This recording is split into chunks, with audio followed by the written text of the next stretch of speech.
เคกันเนาะยังพวกก็เปิดใจคำนี้มีทางก็มั่วพวกก็อย่าพื้นนะอย่าทางเนี้ยพวกก็อย่าพื้นนะอย่าทางเนี้ย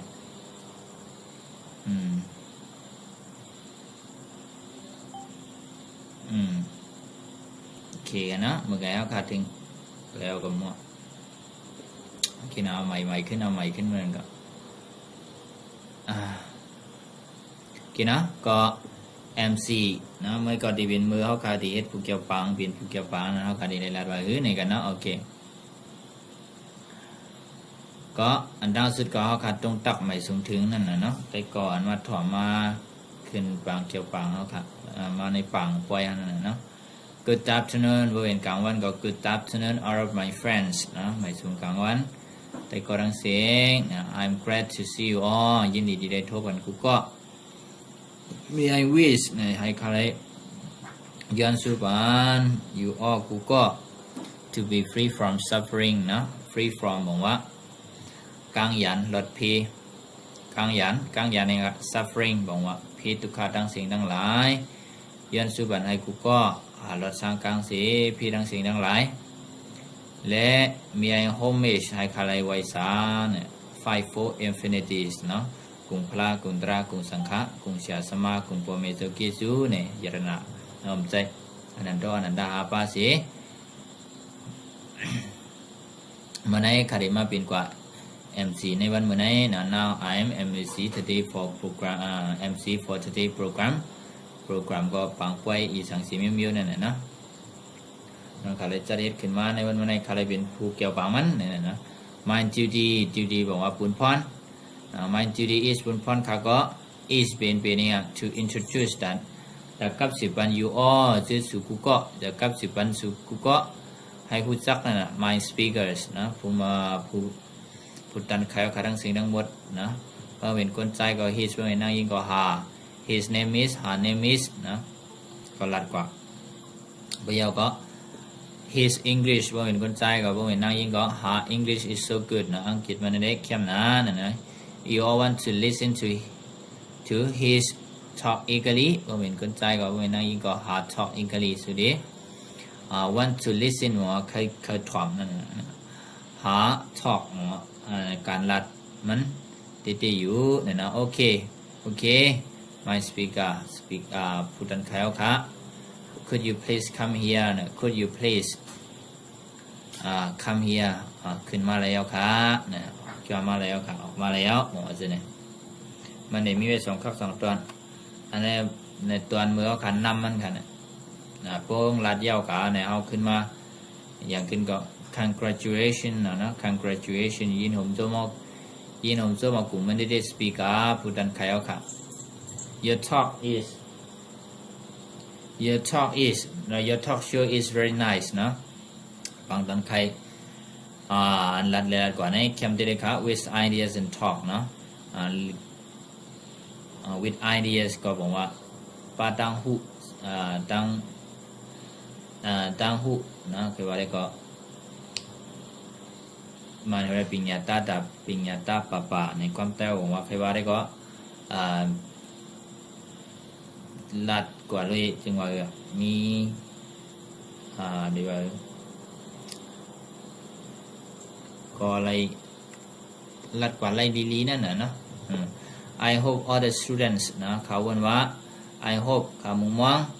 all the students ผู้ขึ้นเรียนเพียงดังเสียงเนี่ย would enjoy ที่สนใจเข้าใจ your talk การลัดและ they very they would appreciate นะเขาได้ยินผมจินจม your English ซ้อมอังกฤษสุยนะเอากุ้งเอามุนในก็จะนะชิมยาวแต่ see you again นะสังทบกันแท้ have a nice dream นะคันดีกันกูก็ในนั้นก็เมื่อคาเดททอล์กโชว์นั่นนะทอล์กโชว์ก็ใครวันเจ้งเอากับเพื่ออังกฤษกันเนี่ยเพื่ออังกฤษกันเนี่ยก็เดี๋ยวมี MC ทั้งสปีกเกอร์นั่นน่ะMC ก็เป็นกดไปมานี่หน้าไม่อยู่ยิ้มค้างไงก็จอยสปีกเกอร์ได้ก็พูดตันใครมันนั่นน่ะที่มาลัดลองสั่งไงก็ลัดกว่าเดี๋ยวก็เดี๋ยวมีคนมาถามนู่นนี่นั่นไงก็มันซึ่งเป็นเหตุปังตันใครนั่นแหละก็มันเหมือนกันเนาะ โอเครู้ได้ทั้งคำเนาะ Good afternoon all of my friends นะ I'm glad นะ I'm glad to see you all May I wish you all to be free from all sufferings May I homage for fight for infinities นะ Now I'm MC for today's program My duty is to introduce you all to my speaker His or her name is blah blah His or her English is so good You all want to listen to his or her talk eagerly Okay my speaker Could you please come Could you please come here ได้ผลิตนะ Could you please come here ได้นะ Could you please come here Congratulations speaker Your talk show is very nice with ideas and talk I hope all the students would enjoy your talk and they would appreciate your English นะ See you again See you then หรือว่า See you again See you later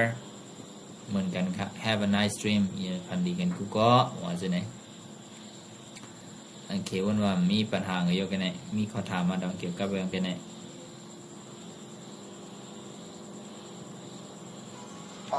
ไฟโฟร์สักครู่ค่ะ MC นั่นดีอันยาวมันบ่อยขนาด MC เนี่ยดีเป็นเขาก็ยาวหาด้วยปอกกันนะ MC ก็ได้นะMC เนี่ยก็เป็นนั่นไงครับ Master of the Ceremony ครับ M เนี่ยเป็น Master C ก็ Ceremony นั่นน่ะผู้เกี่ยวปังป้วยนั่นน่ะใครว่าได้ก็ผู้เกี่ยวปัง Master of the Ceremony ของว่า MC ครับโอเค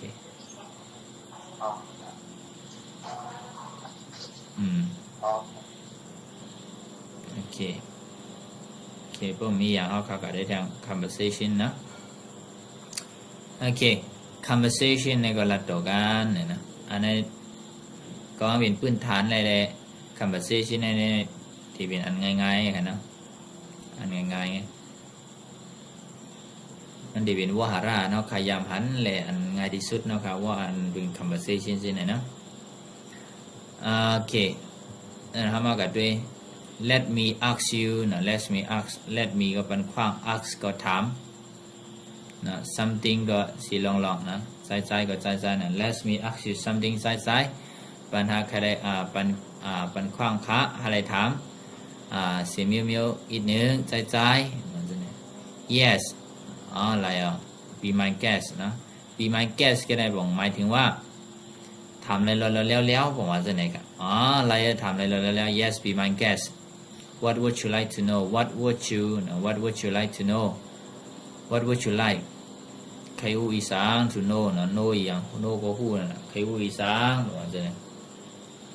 What I want to know อันคาหูได้ก็ What I want to know อันคาหูได้ก็ is เป็นเนี่ย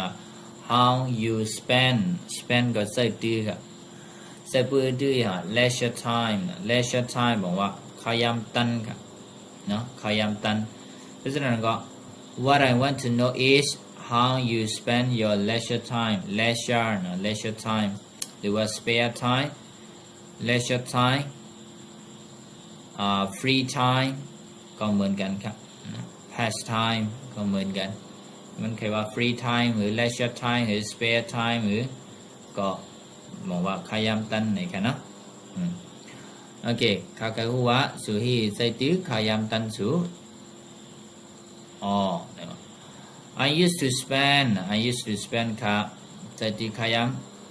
my leisure time ค่ะใจตื้อขยามตันของค่ะไปลุยplaying football เล่นหมากนังand yet now คุยกันมาเร็วเด้ I used to spend ค่ะใจตื้อขยามค่ะ by reading ลุยอย่างค่ะลุยรู้อย่างค่ะ some books รู้ public นะเหมือนตั้งได้ก็ค่ะใจขยามว่างๆของค่ะตันขยามตันของค่ะเล่นหมากนังแต่มือเดียวได้ก็ขาดใจขยามตันของค่ะอ่านหนังสืออ่าน public รู้ลิกเนี่ยนะ so เพราะฉะนั้น is that reading your hobby so เพราะฉะนั้น is that reading การรู้ลิกนั่น your hobby เป็นวาสนาของสุฮาน of course ถูกต้องถูกเมียนใจเอาค่ะ how many hours นะ how many นำก็คือ hours ชั่วโมงหลายชั่วโมงล่ะไม่ใช่ hour เนาะคำว่า hours how many hours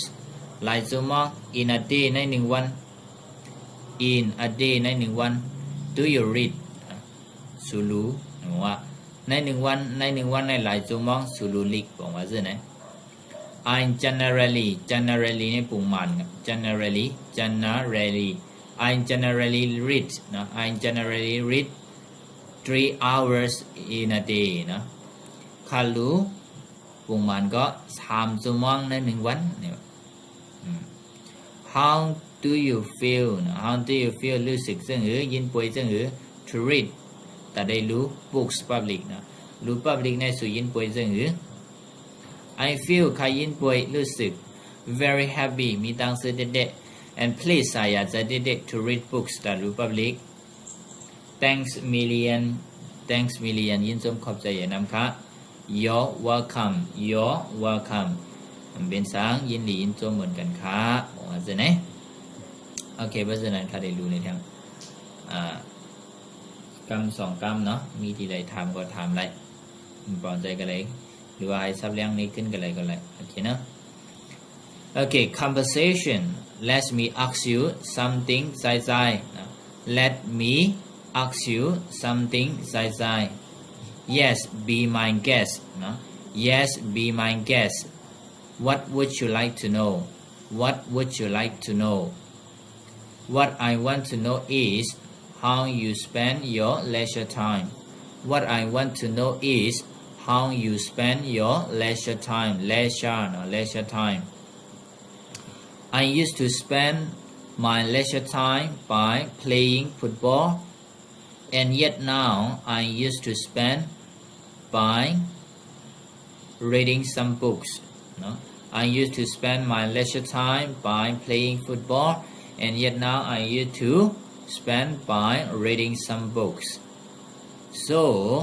is that reading your hobby? Of course. How many hours in a day? How many hours in a day? How many hours in a day do you read? How many hours in a day do you read? I generally read 3 hours in a day. How do you feel to read books? I feel very happy and pleased to read books. Thanks millions. You're welcome. Okay. Any question? น้องมีข้อถามอีกยัง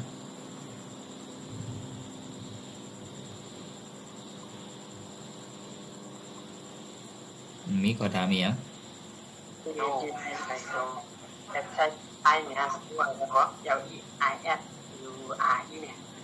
leisure เนี่ยครับ leisure time มาขยำตันกัน leisure time เอาครับยองครับผม โอเคมีอะไรแทงครับมีที่ใดแทง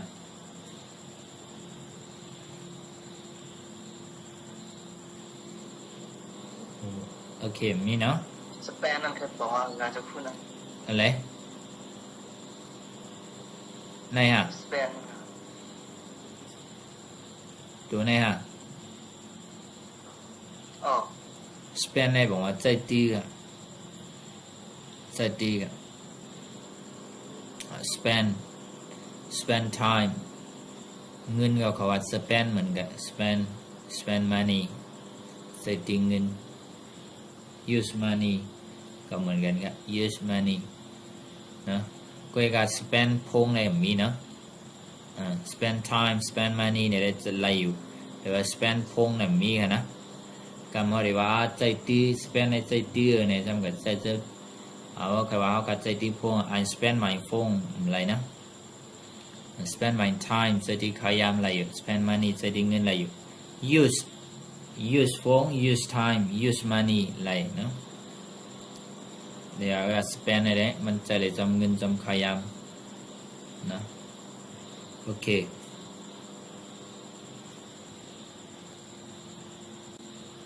นี่เหรอเนาะการแข่งขันเพื่อนนั่นเนาะมันอันไหนมันขึ้นเอามากอะไรเนี่ยมันเอาขึ้นมากกันไหนเองครับWhat I want to know is how do you spend your leisure time นะไหนเอากันไหนมากขึ้นมาใส่กันไหนมันขึ้นมาขวากอ่ะใครว่าได้ก็เอาตุนเที่ยวหนึ่งอันเนี่ยไปเอาขึ้นมาขวากว่ารางไหมเนาะ What I want to know is อันค่าคือได้ก็เป็น how you spend your leisure time สู่ให้หรือใจตื้อขยามตั้งของถือของอาจารย์ทำไมขึ้นมาขวากเนี่ย What I want to know is อันค่าคือได้ก็เป็น why ย้อนสัง you are สู่ studying English นะอันค่าคือได้ก็ย้อนสังและสู่เรียนให้นังเกตในวันนะย้อนสังนี่ก็ everybody has their own reason นะ why do they learn why do they learn English นะคนนั้นก็มันก็มีลองตั้งเผยมันกันนะที่ว่าย้อนสังแล้วว่าให้นังเกตno need to explain กับโดยซับเลี้ยงกับอะไรนะเพราะหัวตัดตัวเขาก็เปาะว่าเขาย้อนสังเขาให้นังเกตโอเค What I want to know is อันค่าคือได้ก็เป็น why ย้อนสัง you were absent การเรียนหลุดเรียนกับ absent from the class ค่าคือได้ก็ย้อนสังและสู่การเรียนเนี่ยย้อนสังและสู่หลุดเรียนเนี่ย absent เนาะ absent หลุดการหลุดงานก็เขาว่า absent เหมือนกันนะเรื่องว่าเขากำเรื่องว่าเขากว่าการกับงานเนี่ยเขาก็ว่า absent โอเค absent form ในดีมีเนาะ absent อันจะ form ตัวไหนนะมันเป็นไวย้อนคว้างลือนะเขาว่า absent form เนี่ยมันเป็น form form เป็น G นั่น form ก็ใกล้กับ from อันนั้นเป็นลูกมาดีครับ from the class ผมว่าย้อนสังเลยรู้เห็นการเห็นมาเห็นนั่นนะในการงานใดก็จังว่าดีย้อนคว้างลือการในมันดีเลยต่างฟอร์มมันเนาะใกล้กับมันเกี่ยวที่การงานน่ะเนาะเฮ็ดก็นะเมื่อพยายามเฮ็ดได้ก็เขาเพื่อตีลือการในนั้นเขาเลยต่างฟอร์มโอเคว่าไงกัน What I want to know is อันค่าคือผู้ได้ก็เป็น one มื้อหลัง you were สุติตีleave me สิได้ปล่อยสิได้ออกกว่าในสัตว์ป่าเฮาใครว่าจังได๋นะค่าคือว่าสิได้ออกกว่าโดยจัดว่าเฮามื้อไหลจังว่าจังได๋ครับ What I want to know is อันค่าคือได้ก็เป็น where were you where ตีหลัง where you use ดีใส่ตื้อดีหลัง your English อังกฤษสู in the future ในวันหน้าค่าคือได้ก็สุดใจตื้ออังกฤษสูดีหลังในวันหน้าเนี่ย What I want to know is อันค่าคือได้ก็เป็น how ซึ่งคือ she มันนาง is trying มันนางให้ได้คัดใจ to improve that day ให้ตื้อหรือมาหา English นะนางคือค่าคือได้ก็มันนางให้ได้คัดใจแต่ให้อังกฤษมันตื้อหรือมาตื้อหลีมาเนี่ย What I want to know is อันค่าคือได้ก็เป็น how ซึ่งคือ how often ใกล้ก็คือ they are ชื่อเขา asking me ใกล้ถามค่ะชื่อเขาใกล้ถามค่ะ That's question เขาถามมันได้นะค่าคือได้ก็เป็นเนาะเขาใกล้ถามค่ะขอถามมันให้เฮ็ดสร้างนะ What I want to know is อันค่าคือได้ก็เป็น why ย้อนสัง your father ปอสู loves hug you สูนะค่าคือได้ก็เป็นย้อนสังเลยปอสู hug สูก็ว่ามันเป็นปอนั่นน่ะนะWhat I want to know is อันค่าคือได้ก็เป็น how high you are ผมว่า high ในสูงตั้งสูงมีกาคือผมว่าจะเนี่ยมีหลายปีตั้งสูงก็มี4ปี5ปี6ปี7ปีได้มีอย่างนะมีอะไรส่วนใหญ่5ปีไป6ปีเดี๋ยวจะมีก็มั่ว Okay what I want to know is อันค่าเขาได้ก็เปลี่ยน how how you are what I want to know is อันค่าเขาได้ก็เปลี่ยน how many นำก็คือ fathers for you have me หมายถึงว่าอันค่าเขาได้ก็เปลี่ยนสุมีปอหลายก้อว่าจะเนี่ยก้อหนึ่งจัดก็มีหนึ่งก้อเองเนาะปอได้บ้านก็ได้ปอ10ว่าเด้อ What I want to know is อันค่าเขาได้ก็เปลี่ยน how much นำก็คือ you are going to pay สุริปัน your parents พ่อแม่สุgratitude ให้บอกว่าหมายถึงว่ากี่สุสัตว์ความแต่บอกว่าตอบ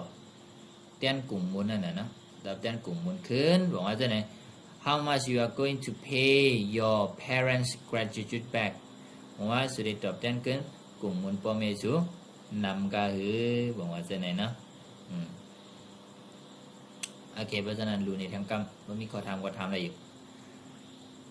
What I want to know is how you spend your leisure time. What I want to know is why you are studying English. What I want to know is why you were absent from the class. What I want to know is when you will leave me. What I want to know is where you were used. No? So where you will use your English in the future. What I want to know is how she is trying to improve her English. What I want to know is how often the often เนาะ often เนาะออกเสียง F ครับถี่กันในมันมีเสียงกับมันเป็น no song how often they are asking me that question.What I want to know is why your father loves you. What I want to know is how high you are. What I want to know is how many fathers you have. What I want to know is how much you are going to pay your parents gratitude backs. Okay, any question? มีข้อถาม เมื่อกี้อินครูของนะ include ยังก็ I am PROVE เนี่ยหรอimprove ใช่ครับ improve ก็ให้มันตื้อหลีขึ้นนั่นน่ะมันก็ว่าตู้เต็ดดีเนี่ยก็แต่บอกว่าให้มันตื้อหลีขึ้นตื้อเข้มขึ้นโอเคเข้าใจแล้วดังก็ดังคนเรามีอย่างโอเคหมดเนาะ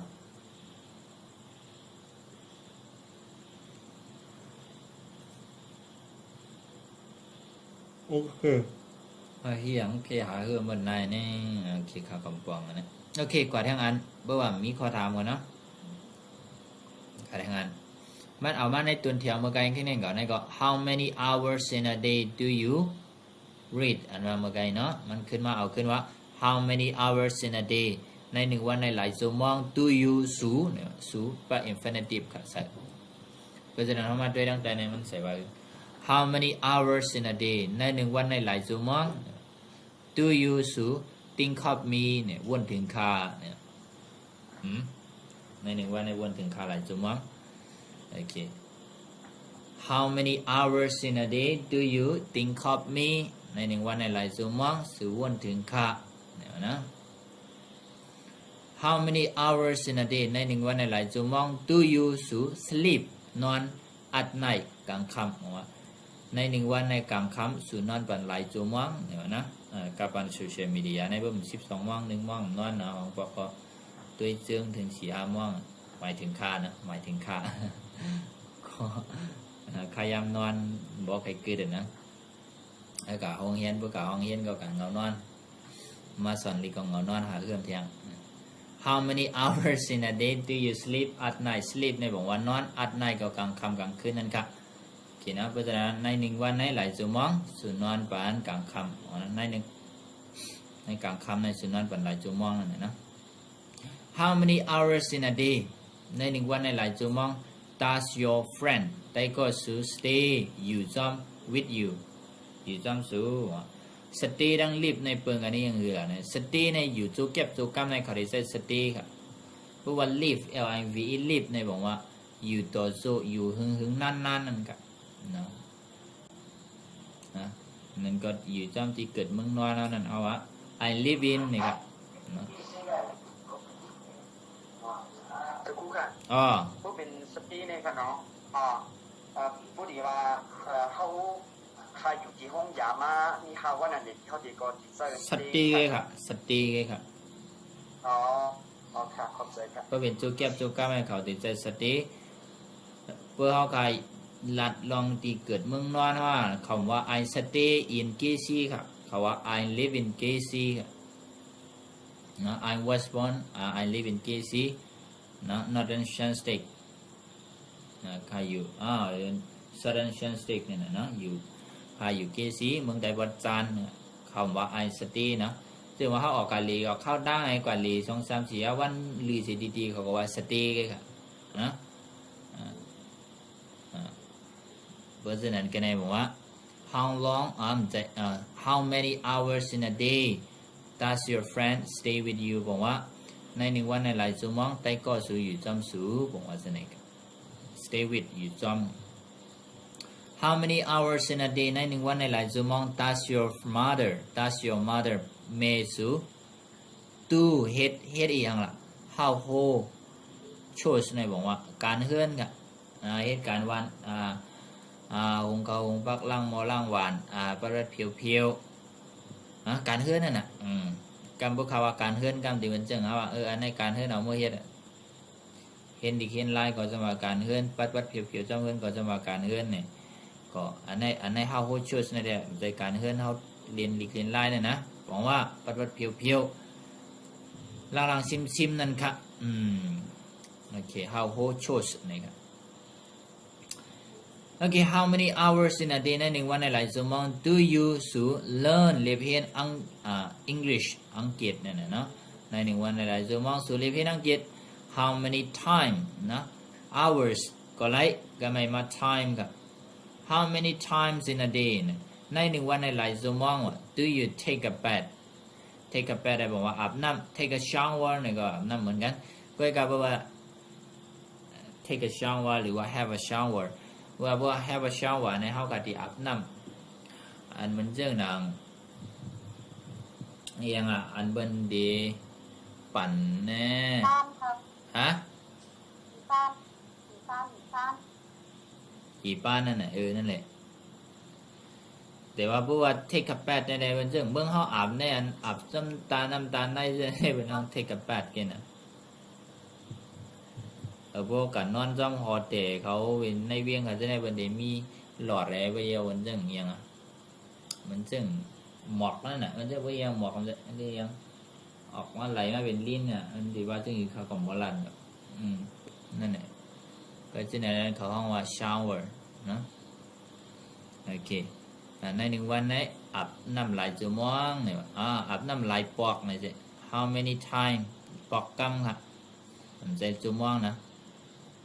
ติด time ในเบื้องเบียนเบื้องป้า s ในมันหมายถึงปอกกำครับ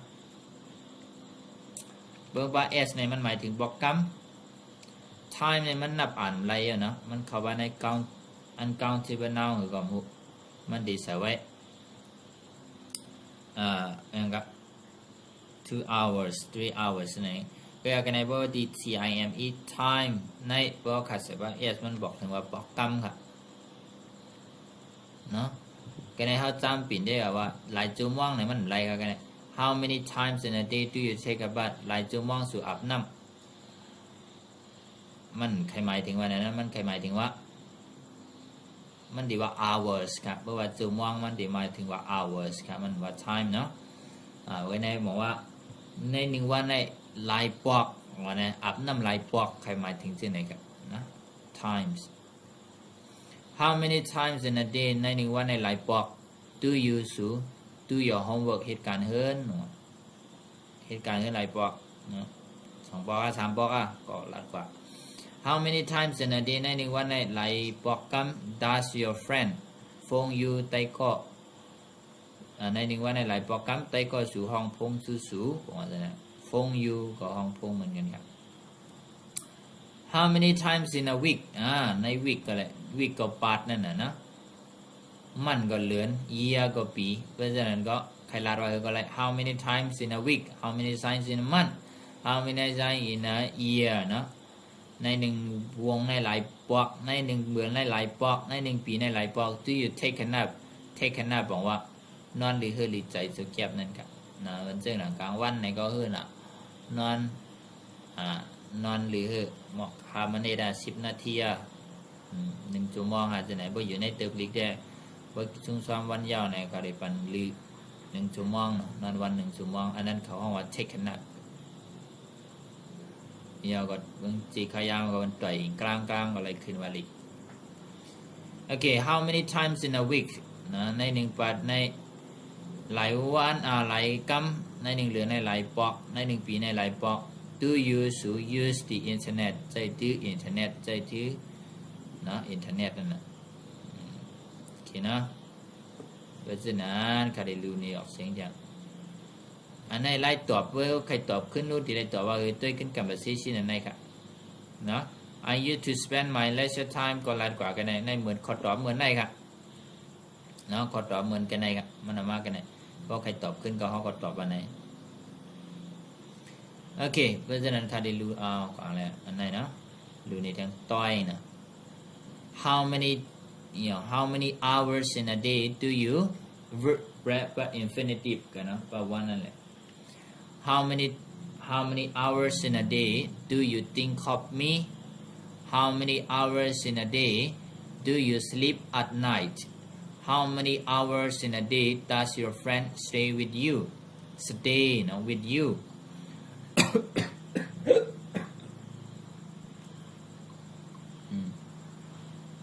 how many hours in a day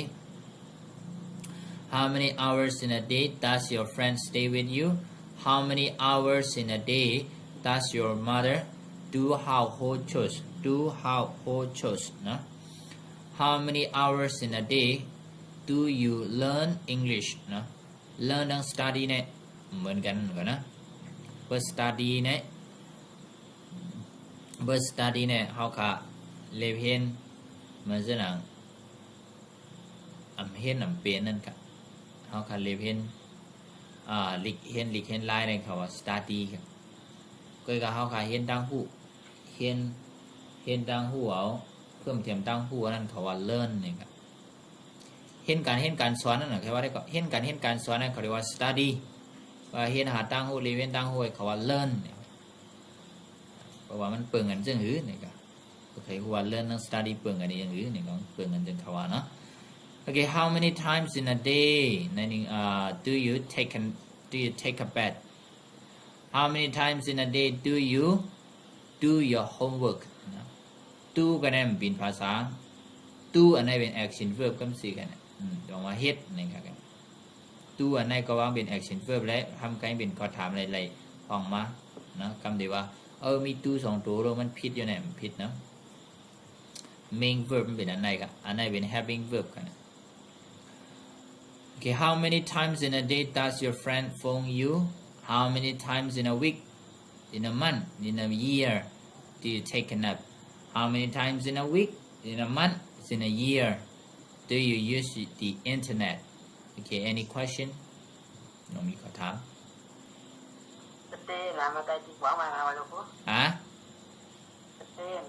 อะไรทเจอะไรstay with you ก็อยู่จอมค่ะอยู่จอมสู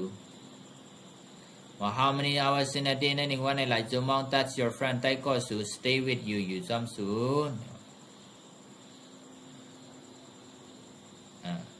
มีอะไรแทงค่ะอะไรโหดเลย house กับ house house ในเป็นเฮือนโฮในเป็นโฮในยิบกับไม่ดีๆเนี่ยchoice ในก็การเฮือนการอย่างใครว่าได้ก็ตั้งหมดค่ะก็ปิ่นกำดูก็ house ในเฮือนโฮในยิบกันไว้ chores ก็ chores กันแล้วก็ household chores บอกว่าเหตุการณ์เหตุการณ์เฮือนนั่นน่ะนะเหตุการณ์เฮือนปัดๆเพียวๆล่างๆซิมๆก็ household chores เอาค่ะเข้าใจค่ะครับผม โอเคมีอะไรอีกไหมมีอะไรอีกไหมเอ้ยมีเนาะมีก็คำในเขากันนะมั้งเนาะคำในก็กันหน้าให้กันเยอะเนาะว่ามีอย่างก็ว่ามีก็ทำอะไรอยู่เกี่ยวกับเรื่องในการที่ในเกาหลีกับเกาหลีกันนะบ่ใครทำอะไรอ่ะต้องหนังผู้ก็ดีตอบปันเอาขาดสักครู่ไม่มีกดถามอ่ะฮันเป็นมันซึ่งเขากับอินเนอร์เสียงคณะเขาที่คันจีเส้นไม้ตั้งกินเขานั่นเป็นห้องที่เจอห้องคณะก็มันกินคณะอันนั้นเขาว่า list กะซื้อตั้งกินในคือว่าร้านอาหารน่ะแล้วกันในร้านอาหารในอันเขาเอาไปอันนี้ไว้ว่าภาคของเขาภาคของเนี้ยจอเสียงค่ะเมนูค่ะของเมนูค่ะเมนูmu แจมทุกตัวครับป้องถุงตัวแก้มหัวเขาว่าเมนูค่ะ menu อ่ะ menu อ่ะ munu ครับบ้องเปลี่ยน c อันนั้นได้เขาว่า list ค่ะเมนูนั่นแหละเขาว่าเมนูอ่ะเมนูก็มานำเมนูว่าเมนูเข้าใจค่ะโอเค